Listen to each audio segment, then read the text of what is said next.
On any given day, thousands of men and women are putting their lives at risk somewhere around the world as members of the United States military forces. Stephen Todd was one of them.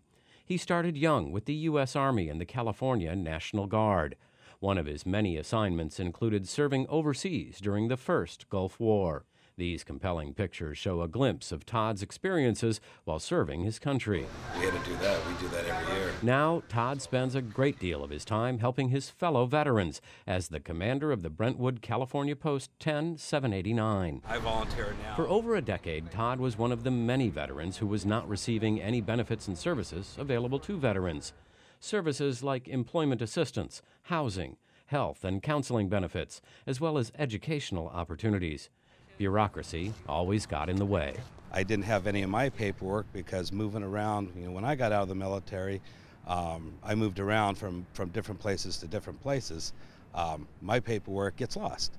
So the stuff I did have, I had to send away and get it again, which takes, anywhere from 8 to 14 weeks. It was such a hassle. I just blew it off. I said, the heck with it, and I left. I lost my first wife. I lost a lot of family time because of PTSD, and it took my second wife to drag me down to the Martinez VA to get a claim started or any service help. 2, 3. Thank you, one and all. Assemblymember Jim Frazier, member of the Assembly Veterans Committee, recognized the need to help veterans identify themselves as such in a more practical way. With AB 935, we were instrumental in, after 10 years of trying to get this legislation passed. Assembly Bill 935, signed into law by Governor Brown, allows a veteran to apply for a California driver's license or ID card with a designation that clearly identifies the individual as a veteran. It wasn't just about the task at hand, but it was about the ability to pay back a debt of gratitude that really I firmly believe we owe our veterans.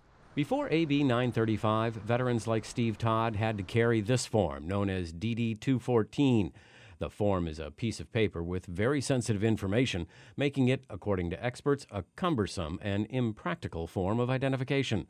The new law, which goes into effect on Veterans Day 2015, will help veterans. They don't have to carry that paperwork.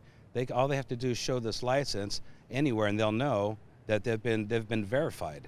It's better than having to carry all this junk with you. The new law is also expected to help the state's economy by helping veterans tap into millions in federal benefits annually. We understand that this might be able to bring $750 million a year of additional benefits to our veterans. So that's absolutely a boom to our economy.